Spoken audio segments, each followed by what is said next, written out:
नमस्ते दोस्तों, Indic divine channel पे आप सभी को स्वागत है।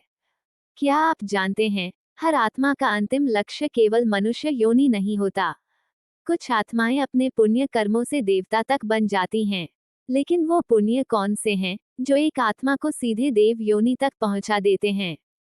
आइए जानते हैं। वेद, पुराण और उपनिषदों के आधार पर शास्त्र कहते हैं, स्वर्ग लोक में केवल वही आत्माएं जाती हैं जो विशुद्ध पुण्य कर्म करती हैं।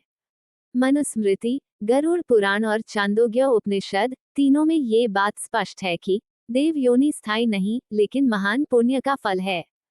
देव भी आत्मा ही होते हैं, परंतु वो आत्मा जिन्होंने धर्म, दान, तप, सेवा और ईश्वर भक्ति से अपने जीवन को पवित्र किया हो। वेदों में कहा गया है, अन्न ब्रह्म। जो भूखे को भोजन कराता है वो साक्षात ब्रह्म की ही सेवा करता है।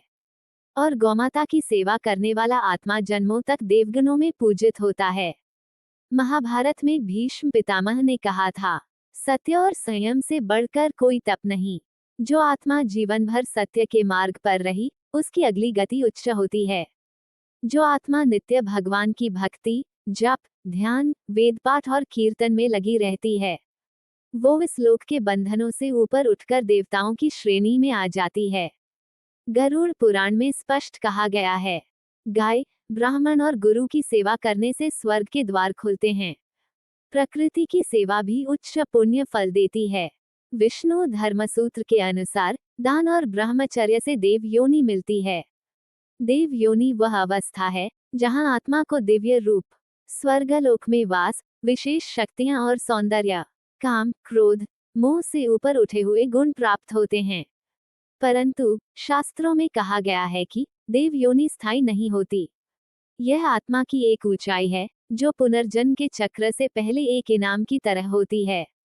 श्रीमद् भागवत में कहा गया है, क्षीणे पुण्ये मर्त्यलोकम विशन्ति, अर्थात पुण्य समाप्त होते ही आत्मा फिर से मनुष्य या अन्य योनियों में आ जाती है। इसलिए केवल स्वर्ग नहीं, मोक्ष ही आत्मा का अंतिम लक्ष्य होना चाहिए। पुण्य का मार्ग कठिन नहीं, बस हर दिन एक अच्छा कर्म कीजिए। हर सेवा, हर सत्कर्म आत्मा को ऊपर उठाता है। और संभव हो सकता है अगले जन्म में आप केवल मनुष्य नहीं, कोई देवात्मा बने। हर हर महादेव।